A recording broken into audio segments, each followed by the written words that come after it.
ETF index mutual funds నేర్చుకుని stock మార్కెట్లో రాణించాలనుకుంటున్నారా? వెంటనే ఈ నెంబర్కి కాల్ చేయండి. Hi viewers, India's largest digital media network Suman టీవీకి స్వాగతం. ప్రస్తుతం మనతో ఉన్నారు motivational speaker and advocate Ushasri. So Usha, మనం లాస్ట్ వీడియోలో చెప్పుకున్నట్లు పర్సనల్ రిలేషన్షిప్ గురించి మాట్లాడుకుంటే డిగ్రేడ్ చేస్తూ, అది భార్యను భర్త కానీ, భర్త భార్యను కానీ, లవర్స్ కానీ, ఒక జంట మధ్య డిగ్రేడ్ చేస్తుంటారు. కొందరు ఒక మంచి పొజిషన్లో ఉంటారు, ఎవరికి చెప్పుకోలేక వాళ్ళల్లో వాళ్ళు మదన పడుతూ ఉంటారు. ఇలాంటి కేసెస్ నీ దగ్గరికి చాలా వచ్చింటాయి, నువ్వు చెప్పావు కాబట్టి ఒక్కసారి దాని గురించి explain. Especially, I do a lot of family counseling and relationship counseling, and divorce ఎంత కుదిరితే అంత అవాయిడ్ చేయడానికి ట్రై చేస్తా. ఎందుకంటే ఇప్పుడున్న కాలమాన పరిస్థితుల్లో ఇంకోళ్ళ దగ్గరికి వెళ్ళినా ఇదే సినారియోస్ రిపీట్ అవుతా ఉంటాయి. కాబట్టి ఉన్నదాన్ని మనం సెట్ చేసుకోలేకపోతే కొత్త దాంట్లో సక్సెస్ అవుతావు అనే ఒక అవగాహన కానీ క్లారిటీ కానీ క్లయింట్ కి లేనప్పుడు very important to stick back to. ఇక మనకి కోర్టు వారు కూడా చెప్పారు, అంటే దాన్ని రిపేర్. నేను చాలా వరకు నేను లీగల్ లాంగ్వేజ్ వాడను, నార్మల్ పీపుల్ కి అర్థమయ్యేలాగానే చెప్తాను. చాలా మంది ఏంటండి మీరు లీగల్ లాంగ్వేజ్ వాడారంటే, ఇప్పుడు నేను అడ్వకేట్ అని చెప్పి క్లయింట్ కి వెళ్ళి బుద్ధి చెప్పక్కర్లా, జడ్జి గారికి నా పొజిషన్ పార్టీకి తెలిస్తే చాలా నా టాలెంట్ ఏంటో కదా. నార్మల్ పీపుల్ కి నార్మల్ భాషలో చెప్తే మాట్లాడితే అర్థమవుతుంది. సో ఎక్కడైతే రిపేర్ చేయడానికి కూడా అసలు ఇంకా వేస్ట్, రిపేర్ చేసే ఆస్కారం లేదు, ఈ ఇద్దరి మధ్యలో రిలేషన్షిప్ ఇర్రిపేరబుల్ గా అయిపోయిందంటే తప్పించి నేను ఇద్దరు వ్యక్తులు డివోర్స్ తీసుకోమని చెప్పను. అండ్ ఇంకొకటి, ఈ నువ్వు అడిగిన ప్రశ్నకి వెన్ ఇట్ గోస్ టు ఒక రకంగా మనల్ని అవమానించటము, ఇబ్బంది పెట్టడము, సైలెంట్ ట్రీట్మెంట్ ఇవ్వటము, ఇవన్నీ ఈ కేటగిరీకి వస్తాయి.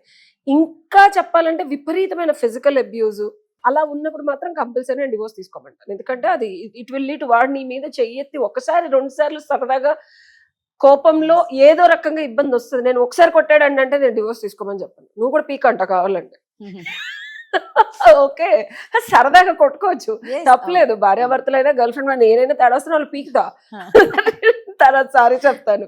4 సార్లు కొట్టుకోండి, 40 సార్లు కొట్టుకోండి, క్యూట్ గా కొట్టుకోండి, అంతేకాని when it goes to too much of abuse వెళ్ళొద్దండి. ఇక్కడ అవాయిడెన్స్ గురించి వస్తే, టార్చర్, మనల్ని ఇబ్బంది పెట్టడం అనేది అంటే చులకనగా చూడటం. నువ్వు అడిగిన ప్రశ్న, చులకనగా చూసే పద్ధతులు ఎన్ని రకాలుగా రిలేషన్షిప్స్ వస్తాయి. ఎస్పెషల్లీ మ్యారిటల్లో కొత్తగా పెళ్ళైన దగ్గర నుంచి నువ్వు గమనిస్తే వాళ్ళ అమ్మ ముందు ఈ అమ్మాయిని చులకన చేయడం, ఫ్రెండ్స్ ముందు కూడా చులకనగా మాట్లాడటం, మరదళ్ళు లేకపోతే ఎగ్జిస్టింగ్ గర్ల్స్ కి ఎక్కువ ఇంపార్టెన్స్ ఇచ్చి పెళ్ళానికి ఇవ్వకపోవడం, వైఫ్ తో ఉండేదానికన్నా మనకు వైఫ్ కి అర్థమైపోతా ఉంటది వాళ్ళకి ఎక్కువ. రైట్, అంటే ఇదంతా ఇండైరెక్ట్ ట్రీట్మెంట్, ఇది ఎవరు మాట్లాడట్లేదు. ఐ మీన్ అడ్వకేట్స్ కూడా మెంటల్ క్రుయాలిటీ, ఎమోషనల్, నా దృష్టిలో this is the biggest cruelty.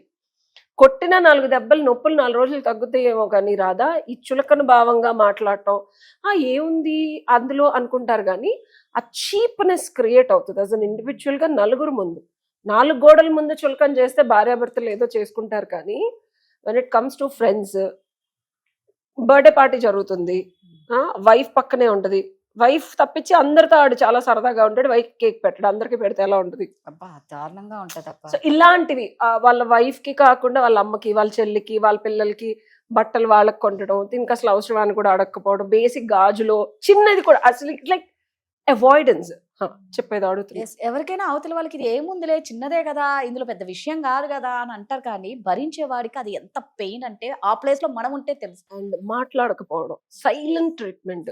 ఇంకొకటి ఏంటంటే విపరీతమైన సైలెన్స్ రిలేషన్షిప్స్ లో. పొద్దున్న అసలు మనకి తెలిసిపోద్ది ఆ గ్రడ్జ్, ఆ బాడీ లాంగ్వేజ్, ఆ ఎనర్జీ, ఎక్స్ప్రెషన్స్. కాఫీ కావాలా అని అడగడం, అంటాం.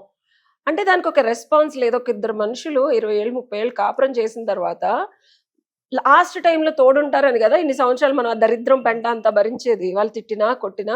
కొన్ని కేసెస్ నేను రీసెంట్ గా చూసినాను, 20-25 ఇయర్స్ తర్వాత ఈ విపరీతమైన చులకన భావం ఎక్కడికి పోతుందిలే, డబ్బులు ఇవ్వరు వాళ్ళకి, 20-25 ఏళ్ళు ఒక భార్యలాగా పాపం శాస్త్రోక్తంగా పిల్లల్ని చూసుకుంటే వాళ్ళకి ఇండిపెండెన్స్ ఉండదు, ఎడగిపోతుంది ఇది. నేను తిట్టినా కొట్టినా పడి ఉంటది, నేను ఎలా బిహేవ్ చేసినా పడి ఉంటది, ఇష్టం లేకపోతే పో అంటున్నారు వాళ్ళకి తెలుసు పోరని.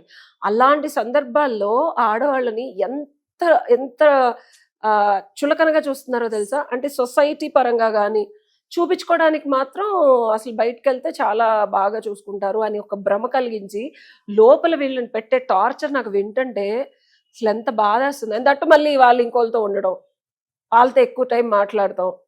వీళ్ళకి అది తెలిసిన తర్వాత అదేదో వీళ్ళేదో వాళ్ళని ఇబ్బంది పెట్టేశారని వీళ్ళ మీద గ్రజ్జు పెట్టి ఇదేదో కొత్తగా వింత చెప్పా కదా పాత క్రోతలాగా వీళ్ళు ఇన్నేళ్లు భరించి వాడిని సాకి పిల్లల్ని సాకి పెద్దోళ్ళు చేసి వెనక్కి తిరిగి చూస్తే అవసాన స్థితిలో వీడు ఇంకొక అమ్మాయితో తిరుగుతుంటే వీళ్ళేం చేయాలి? పైగా వీళ్ళతో మాట్లాడరు, ఉభావంగా ఉంటారు, ఎక్కువ మాట్లాడితే అరుస్తారు.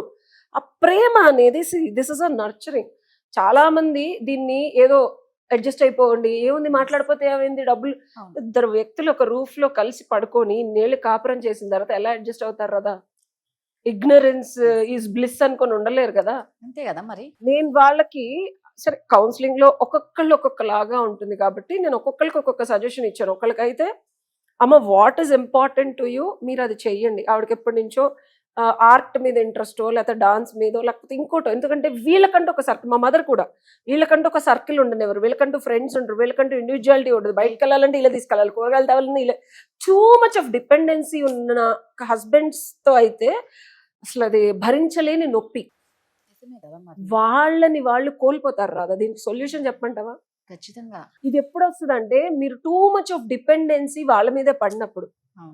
నేను సరే రకరకాల సందర్భాల్లో రకరకాల సజెషన్స్ ఇచ్చాను, ఎందుకంటే యాజ్ యు నో ఇండిపెండెంట్ మనిషిని బట్టి ఇచ్చాను. ఇక్కడ జనరల్ పబ్లిక్ కి నేను చెప్పేది ఏంటంటే మిమ్మల్ని మీరు లూజ్ అయిపోయారు ఆ రిలేషన్షిప్ లో. ఎప్పుడో మీ జీవితం అంతా భర్త పిల్లలు సొసైటీ ఏమనుకుంటది దానికి తగ్గట్టు ఉన్నారు. మీరేంటో ఫిగర్ అవుట్ చేసుకోండి. నేను చెప్పే సొల్యూషన్ ఒక్కొక్కరికి ఒక్కొక్క ఇష్టం ఉంటుంది, ఒక్కొక్కరికి ఒక్కొక్క లోపల పర్పస్ ఉంటుంది. భగవంతుడు మనల్ని ఎందుకు పుట్టించాడు, మా స్ట్రెంగ్త్ ఏంటి, పిల్లల్ని చూసుకోవడం భర్తను చూసి సరే మాట్లాడలేదు. నేనేం చెప్తానంటే టిట్ ఫర్ టాట్. మనం అడుక్కుంటేనే కదా మనల్ని మాట్లాడని అడుక్కుంటే. చులకన భావం ఎప్పుడు వస్తుంది, చులకనగా ఎప్పుడు చూస్తారు? నువ్వు వెళ్ళి వాళ్ళు ఏదో మాట్లాడాలన్నప్పుడు లేకపోతే వాళ్ళతో ఏదైనా సాంగత్యం కోరుకున్నప్పుడు వాళ్ళతో ప్రేమగా అనుకున్నప్పుడు ఇదివరకు చేసినట్టు వాళ్ళు చేయలేనప్పుడు ఎప్పుడైతే నువ్వు అసలు అక్కడి నుంచి ఆ జోన్ నుంచి బయటకు వచ్చేసి నువ్వేంటి, నీకేం కావాలి, నీకేది ఇంపార్టెంట్, యాజ్ ఎ పర్సన్ గా అసలు నువ్వు ఎందుకు పుట్టావు, నీ స్ట్రెంగ్త్ ఏంటి, నీ ఎబిలిటీ ఏంటి అనేది నువ్వు చూసుకున్నావు అనుకో, ఆయనకి చేసేవి నువ్వు ఎప్పుడూ తగ్గకుండా చేస్తూ నువ్వు వెళ్ళి మళ్ళీ అడుక్కుంటున్నావు చులకనగా చూడొద్దని. చేయడం మానేయండి, ఏం పర్లేదు. వాళ్ళు మీతో మాట్లాడలేదు కదా. ఆడవాళ్ళకి ఇది కష్టంగా ఉంటుంది, but try it will work, it will definitely work. మీరు చులకనగా చూస్తున్నారని బాధపడే ప్రతి సందర్భంలోనూ అవతల వాళ్ళకి మీరు అన్ని కావాల్సినవి చేసి పెట్టి ఇంకా వాళ్ళ నుంచి ఎక్స్పెక్ట్ చేస్తున్నారు. చేయడం మానేయండి. వాళ్ళు మిమ్మల్ని కాఫీ అడుగుతారు, టీ అడుగుతారు, వంట అడుగుతారు, హ్యాపీగా మీరు వంట చేసుకొని తినండి. కొన్ని పనిష్మెంట్స్ అంటారు, కోర్టు వారు కూడా ఎవరినైనా తప్పు చేస్తే పనిష్మెంట్ ఇచ్చినట్టు. అట్లా అని చెప్పి కంప్లీట్ గా మీ విధిని అన్నిటిని వదిలేయమని చెప్పట్లా. వాళ్ళు ట్రీట్ చేసే పద్ధతిని బట్టి ఆ పూట మిమ్మల్ని మీరు జాగ్రత్తగా చూసుకోండి. మీరు ఆ టైంకి బయటకు వెళ్ళి లేకపోతే ఏదన్నా సలూన్కి వెళ్ళండి, ఫేషియల్ చేయించుకోండి, పెడిక్యూర్ చేయించుకోండి, లేకపోతే మీ పిల్లలతో మాట్లాడండి, 4 రోజులు మీ పిల్లల దగ్గరికి వెళ్ళి ఉండండి. లేకపోతే మీకు ఇష్టమైన పనులు మీరు అందంగా ఉండటానికి ట్రై చేయండి. మీరు లూజ్ అయిపోయింది, మీరు ఏదైతే మిస్ అయ్యారో ఆ కళ ఏదో నేర్చుకోవడానికి ఆన్లైన్లోనే, బయటకు వెళ్ళక్కర్లేదు, ఆక్షేపణలు లేకుండా చక్కగా ఆన్లైన్లో చేసుకోండి. మిమ్మల్ని మీరు బ్రేక్ చేసి ఆ ముక్కల్ని ఒక 25 ఏళ్ళు పంచారు మీరు ఆ వ్యక్తికి. ఆ ముక్కలన్నీ ఏరి తెచ్చుకొని ఊడిపోయి జారి పడిపోయిన మీ మనస్సు శరీరము లోపల ఇంకా ఉన్న ఆత్మను కూడా అతికించుకోండి. It can be anything. I'm just giving you examples. అది ఏంటి అనేది మీరు ఫిగర్ అవుట్ చేయండి. మీకు తెలియకపోతే you can work with me. అదేంటో ఇంపార్టెంటో ఐ విల్ కోచ్ యూ. ఆ అతికించుకున్న తర్వాత చులకన వాళ్ళు మిమ్మల్ని చేయలేరు. ద మొమెంట్ మనం స్ట్రాంగ్ గా ఉండి కాన్ఫిడెంట్గా ఉండి, నన్ను ఎవడన్నా వచ్చి ఇప్పుడు ఎవడన్నా మాట్లాడతాడా? లేదు. ఒక్క మాట మాట్లాడమను, నా ఆరా అట్లా ఉంటది. పిచ్చిగా మాట్లాడమను, లేకపోతే బయటకు వస్తా వాళ్ళు అడగను, నవరంధ్రాల్లోంచి వణుకొస్తుంది నాతో మాట్లాడు, because of the aura that I carry. ఇది వరకు నేను చాలా సరదాగా ఉండేదాన్ని. When I was event manager, fashion designer, సరదాగా ఉండేదాన్ని, బికాస్ ఆ ప్రొఫెషన్ అట్లాంటి. Correct. So the moment you shift, అంతెందుకు మా ఫ్రెండ్స్ అన్నారు, ఏంటి బాబు దగ్గరికి వస్తే కొట్టేలాగా ఉంది. నేను ఎందుకురా, నేను ఎప్పుడు అనలేదు కదా అంటే, ఈ బాడీ లాంగ్వేజ్ ఎలా ఉందో తెలుసా, అసలు దగ్గరికి వస్తే కొడేస్తావేమో అన్నట్టుంది. నువ్వు మారితే పక్కనోడిలో ఆటోమేటిక్ గా వాడు నేను చూసే పద్ధతి మారుతుంది. నీకు నువ్వు రెస్పెక్ట్ ఇచ్చుకున్నప్పుడు వేరే వాడు చులకనగా చూస్తాడు.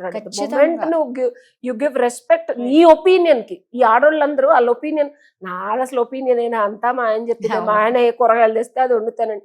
నీకు నచ్చింది వండుకొని తిని, మీ ఆయనకు అసలు నచ్చలేదు అనుకో, ఆ కూర వండుకొని తిని నువ్వు ఏం వండావు అంటే ఇది వండానని చెప్పు, ఆయనకు వచ్చింది వండితే ఉండు, యూ షో. రైట్. నిన్ను చులకం చేసిన ప్రతిసారి నువ్వు కూడా ఆయన చులకం చేయడం మొదలు పెట్టు, టిట్ ఫర్ టాట్, వర్కౌట్ అవ్వదు అన్నాడు. సో ఇదండి ఉష దగ్గర ప్రధానికి ఒక సొల్యూషన్ ఉంటుంది. అట్ ద సేమ్ టైం చెప్పింది కదా, చాలా మందికి తను మోటివేట్ చేస్తూ ఉంటుంది, కౌన్సిలింగ్ ఇస్తూ ఉంటుంది. కాబట్టి మేము ఇలా ఉన్నాం, మేము ఎవరికి చెప్పుకోలేకపోతున్నాం అనుకున్న వాళ్ళు ఖచ్చితంగా ఉషని కాంటాక్ట్ అవ్వండి. Thank you. Thank you.